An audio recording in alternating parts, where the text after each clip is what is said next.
Hey everybody, welcome back to another watercolor process painting. Today I am showing my process of painting Chosen Ruth from the anime The Ancient Magnus Bride. So let's get started.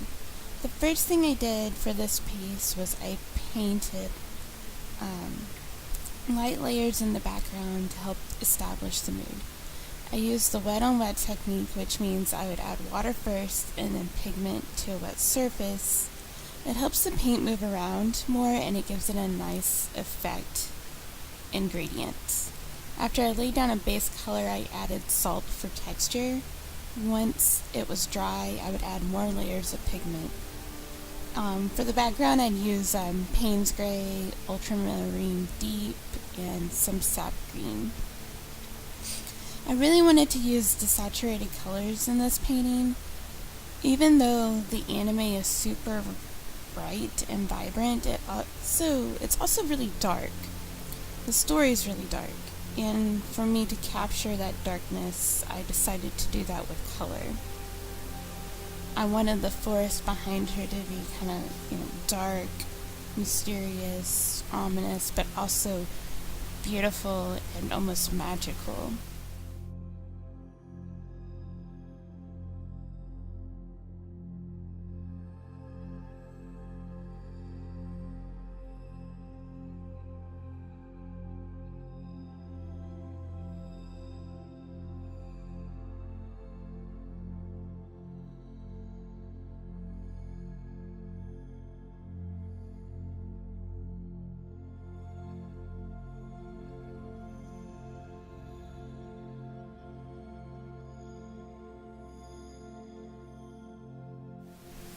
And for the foreground, I would do the same. Use wet on wet and add a light layer of pigment and slowly build up colors.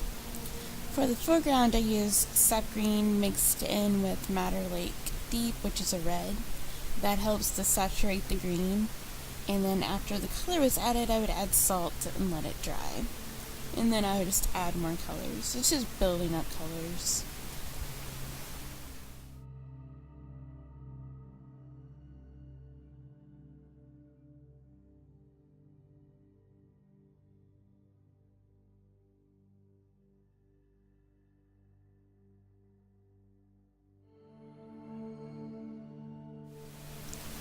So now to her face. Her face was really difficult for me to paint.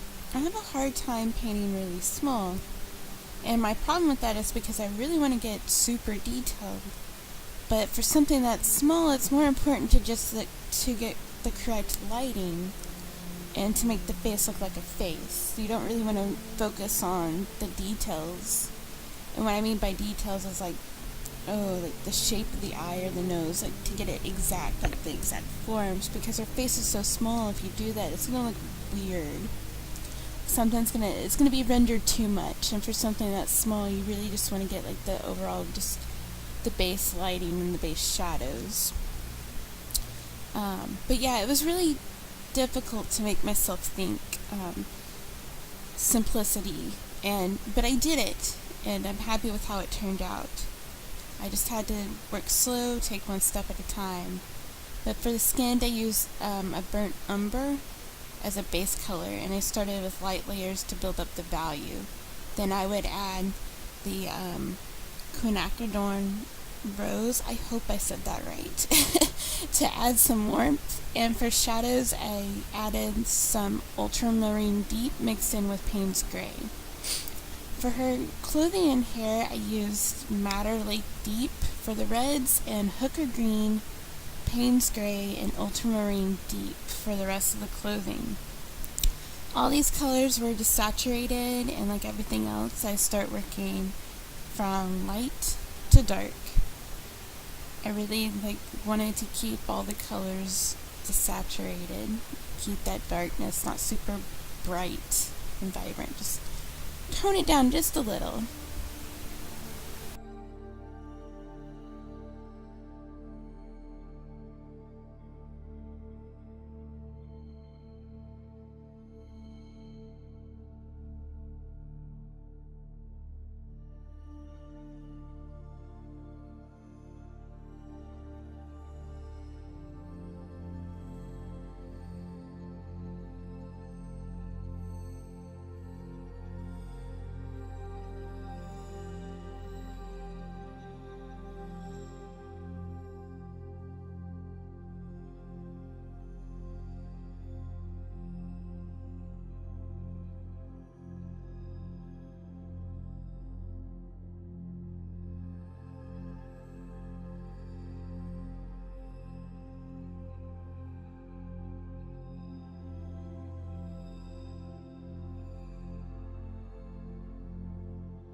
For this next step, I used gouache. This is the second time I actually used gouache in a painting.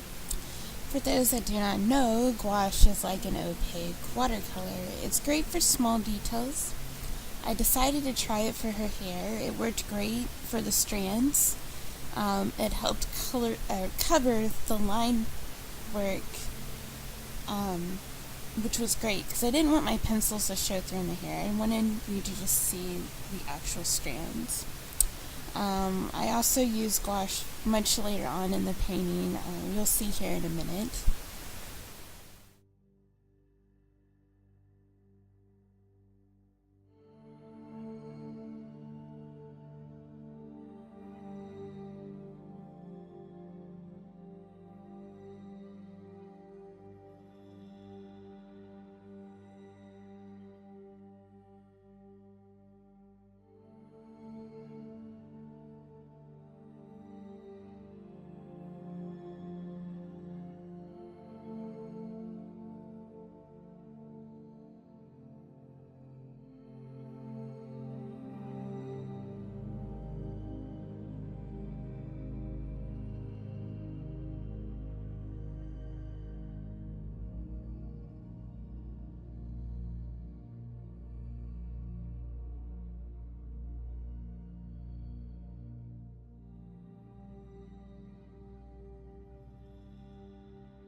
Throughout the painting, I will go back and add more values to the background or foreground, and of course, add more salt.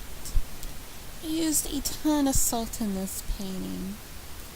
I think more so than any other painting that I've used, but it really gave it a nice texture, almost like leafy texture. It worked out great.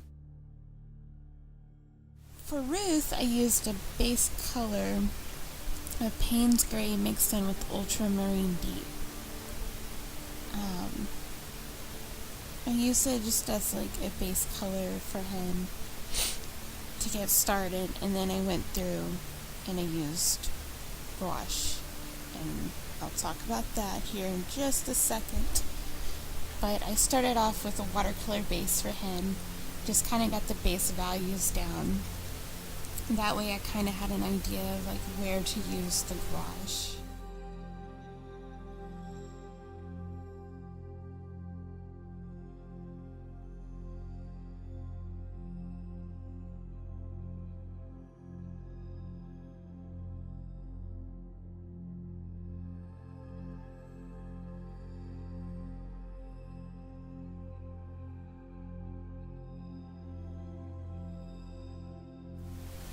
I'm really happy I had gouache for this piece since he has really long fur and his tail is just really crazy and flowy. I wanted to make the strands look natural and hide my pencil lines with the black gouache, and I was able to do that, which I was happy. I didn't want my pencil lines to show through, just like with the hair, because I feel like it just adds kind of a stiffness to it, and then where you could just see just almost natural movements, like one stroke of like pigment. I think it really helps. I did use black gouache for this, but I also mixed it with the watercolor paint Ultramarine Deep, so instead of getting a pure black, I got a really dark blue, and so dark that it was almost black, but it wasn't pure black. Painting Ruth was actually my favorite part of this because his fur or his hair is so crazy. He's also my favorite character in the anime because his story is really sad, and I have a thing for sad, tragic characters. I don't know why. I tend to flock to those characters. So some fun facts and tips about gouache. Gouache reactivates really easy, more so than watercolor, at least that I have found. Mixing can be really difficult since the color changes.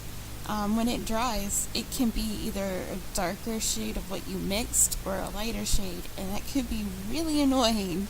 So don't really use it as a major piece of painting. I just use it for details. Adding white to a mixture can really desaturate the color. So instead of giving it like a red, like a tint of pink, it makes it more gray. It's weird. But white gouache can be great for highlights and can easily blend in with the watercolor you have on the paper. So unless you use a lot of white, it will not appear as pure white. But remember though, it can make the colors desaturated. It's really weird.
For the splatter effects, I used white gouache, and I just dipped my brush in there, and just did the thing, made it all look magical and pretty.